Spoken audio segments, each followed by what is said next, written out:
নমস্কাৰ সকলোকে পুনৰ স্বাগতম জনাইছো আমাৰ অন্য এটা জব ইনফৰমেটিভ ভিডিঅ'লৈ আজিৰ ভিডিঅ'টোত আপোনালোকৰ বাবে খুব এটা ভাল খবৰ লৈ আহিছো পুনৰ আপোনালোকৰ বাবে মে মাহত এপ্লাই কৰিব পৰা বহুকেইটা ভেকেন্সি মুকলি হৈছে ইয়াতে আপোনালোকে 1865টা বা 1865টাকৈ পদ দেখিবলৈ পাব খুব এটা ভাল অপৰচুনিটি আপোনালোকৰ বাবে মুকলি হৈছে কেনে ধৰণৰ কোৱালিফিকেশ্যন হলে আপোনালোকে এপ্লাই কৰিব পাৰিব আৰু আপোনালোকে বয়সীমা ইয়াতে কিমান লাভ কৰিব পাৰিব সিলেকশ্যন প্ৰচেছটো কেনে ধৰণৰ হ'ব এপ্লিকেশ্যন ফিজ আছে নে নাই সকলোখিনি ডিটেইলছ আমি আলোচনা কৰিছোঁ ভিডিঅ'টো শেষৰলৈকে চাই থাকক আৰু যিসকলে আমাৰ চেনেলটোত প্ৰথমবাৰৰ বাবে ভিডিঅ' চাইছে তেওঁলোকে চেনেলটো ছাবস্ক্ৰাইব কৰি ৰাখিব কাৰণ আমি এই চেনেলটোত এনে ধৰণৰ জব ইনফৰমেটিভ ভিডিঅ'সমূহৰ এটা অভাৰভিউ আনো বা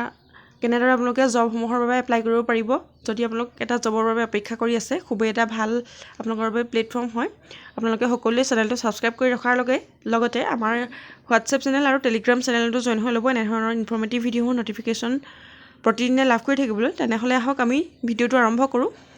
আপোনালোকৰ বাবে পদখিনি মুকলি কৰিছে ইউনিয়ন বেংক অফ ইণ্ডিয়াৰ ফালৰ পৰা ইউনিয়ন বেংক অফ ইণ্ডিয়াৰ ৰিক্ৰুইটমেণ্ট 2026ৰ নটিফিকেশ্যন মুকলি হৈছে আৰু ইয়াতে আপোনালোকে এপ্ৰেণ্টিছৰ বাবে পদ দেখিবলৈ পাব টোটেল পোষ্ট আছে ইয়াতে 1865টা আৰু আসামৰ বাবে পদ খালী আছে 29টা 29টা পদ অসমৰ বাবে খালী আছে আৰু কেটেগৰী ৱাইজ ভেকেন্সিখিনি ইয়াতে দিয়া হৈছে এছটিৰ বাবে 289টা আছে এছটিৰ বাবে আছে 131টা OBCৰ বাবে আছে 447টা EWSৰ বাবে আছে 175টা আৰু URৰ বাবে আছে 823টা এনেধৰণে পদখিনি কেটেগৰী ৱাইজ ভাগ কৰি দিয়া হৈছে আৰু টোটেল পদ আপোনালোকে 1865টা দেখিবলৈ পাব আৰু নেম অফ অৰ্গেনাইজেশ্যন হৈছে union Bank of India union Bank of ইণ্ডিয়াৰ ফালৰ পৰা পদখিনি মুকলি কৰিছে আৰু মোড অফ এপ্লাই হৈছে অনলাইন আপোনালোকে অনলাইন মাধ্যমেৰে ইয়াতে এপ্লাই কৰিব লাগিব আৰু আপোনালোকে এই এপ্ৰেণ্টিছৰ সময়ত এটা ষ্টাইপেণ্ড লাভ কৰিব পাৰিব ৰুৰেল আৰু ছেমি আৰবান এৰিয়াৰ যিখিনি কেণ্ডিডেট থাকে তেওঁলোকে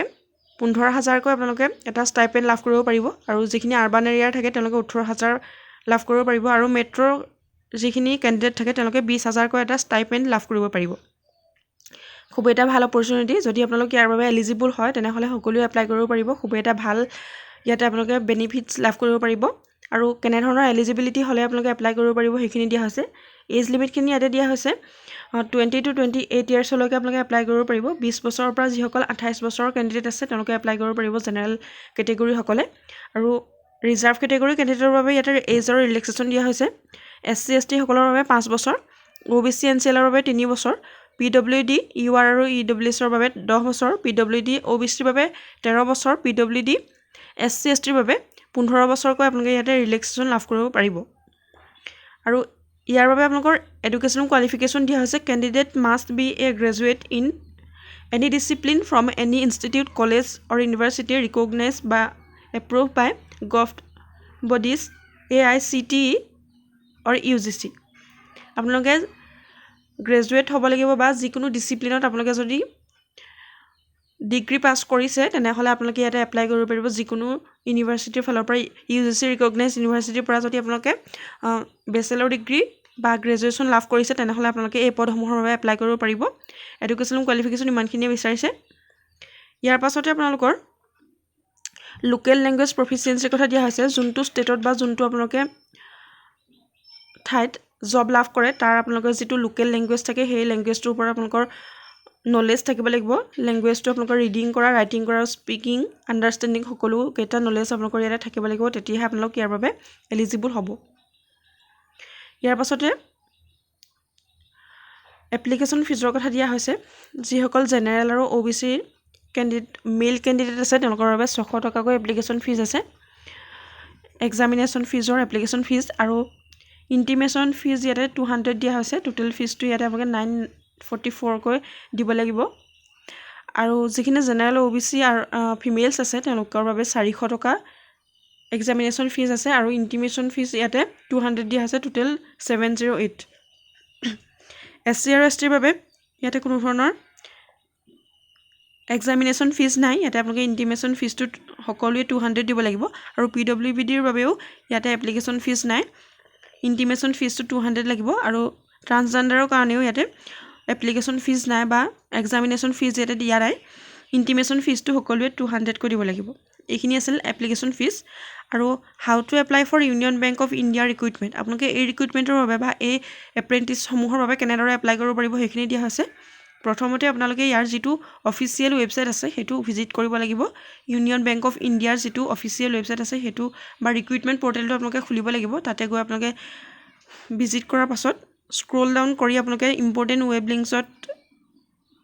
ক্লিক কৰিব পাৰিব তাতে অনলাইন এপ্লিকেশ্যন ফৰ্মখন আপোনালোকে দেখিবলৈ পাব তাতে ক্লিক কৰি আপোনালোকৰ যিখিনি পাৰ্চনেল আৰু এডুকেশ্যনেল ডিটেইলছ আছে সেইখিনি আপোনালোকে ফিল আপ কৰাৰ লগতে আপোনালোকৰ যিখিনি ডকুমেণ্টছ আছে সেইখিনি তাতে আপোনালোকে আপলোড কৰিব লাগিব আপলোড কৰাৰ পাছত আপোনালোকৰ যেতিয়াই ছাবমিট বটনটো আহে আপোনালোকে সকলোখিনি এবাৰ ৰিচেক কৰি ছাবমিট বটনত ক্লিক কৰিলে আপোনালোকে তেনেদৰে এপ্লাই কৰিব পাৰিব আৰু এপ্লিকেশ্যন ফিজো আপোনালোকে তাতে পে' কৰিব লাগিব আৰু এই পদসমূহৰ বাবে আপোনালোকে কেতিয়াৰ পৰা কেতিয়ালৈকে এপ্লাই কৰিব পাৰিব বা ইয়াতে অনলাইন এপ্লিকেশ্যনৰ ডেটছখিনি দিয়া হৈছে 29 এপ্ৰিলৰ পৰা ইয়াৰে এপ্লিকেশ্যন ষ্টাৰ্ট হৈছে 29 এপ্ৰিলৰ পৰা অনলাইন এপ্লিকেশ্যন চলি আছে আৰু ইয়াৰে লাষ্ট ডেটটো হৈছে 19 মে 2026 29 এপ্ৰিলৰ পৰা 19 মে পৰ্যন্ত আপোনালোকে এপ্লাই কৰিব পাৰিব যদি আপোনালোকে এপ্লাই কৰিব বিচাৰে 19 মেৰ আগত সকলোৱে এপ্লাই কৰিব পাৰিব আৰু ইয়াৰে টেণ্টেটিভ ডেট ফৰ অনলাইন এক্সামিনেশ্যনৰ কথা দিয়া হৈছে এটা অনলাইন এক্সামিনেশ্যন ইয়াতে অনুষ্ঠিত হ'ব আৰু টেণ্টেটিভ ডেট ইয়াৰ দিয়া হৈছে মে বা জুনত আপোনালোকৰ ইয়াতে এক্সাম অনুষ্ঠিত হ'ব যদি আপোনালোকে এপ্লাই কৰিব বিচাৰে সকলোৱে এপ্লাই কৰিব ইয়াতে আমি কেনেধৰণৰ আপোনালোকৰ পেটাৰ্ণত এক্সামটো অনুষ্ঠিত হ'ব সেইখিনি ইয়াতে ডিটেইলছত আলোচনা কৰা হৈছে আৰু তাৰ আগতে কোৱা হৈছে সিলেকশ্যন প্ৰচেছটোৰ কথা আপোনালোকে যদি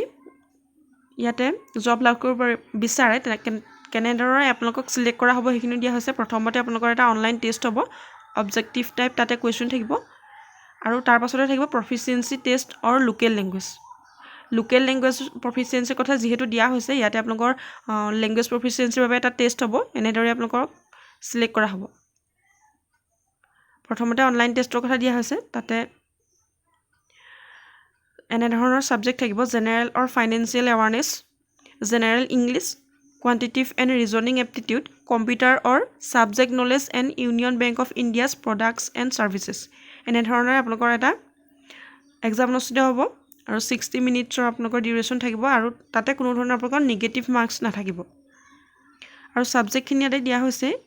কোনটো সাবজেক্টত কিমানকৈ মাৰ্কছ থাকিব সেইটো দিয়া হৈছে টোটেল আপোনালোকৰ 100 মাৰ্কছ থাকিব জেনাৰেল অৰ ফাইনেন্সিয়েল এৱাৰনেছত থাকিব 20 মাৰ্কছ আৰু তাতে 20টা কুৱেশ্যন থাকিব প্ৰতিটো কুৱেশ্যনৰ বাবদ আপোনালোকৰ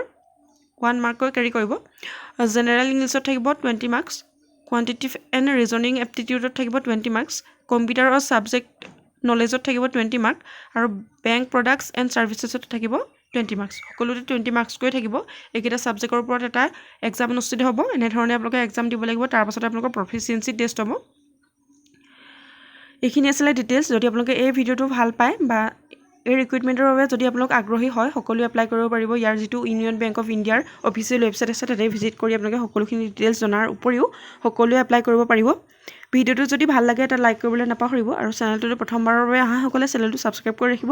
এনেধৰণৰ জব ইনফৰ্মেটিভ ভিডিঅ'সমূহৰ নটিফিকেশ্যন আগলৈ লাভ কৰি থাকিবলৈ আৰু আমাৰ চেনেলটোৰ লগত প্ৰত্যক্ষভাৱে সংযুক্ত হৈ থাকিবলৈ আমাৰ হোৱাটছএপ চেনেল আৰু টেলিগ্ৰাম চেনেলটো জইন হৈ থাকিবলৈ নাপাহৰিব ডেছক্ৰিপশ্যন বক্সতে ইয়াৰ আপোনালোকে লিংক পাব তাতে আপোনালোকে জইন হৈ ল'ব পাৰিব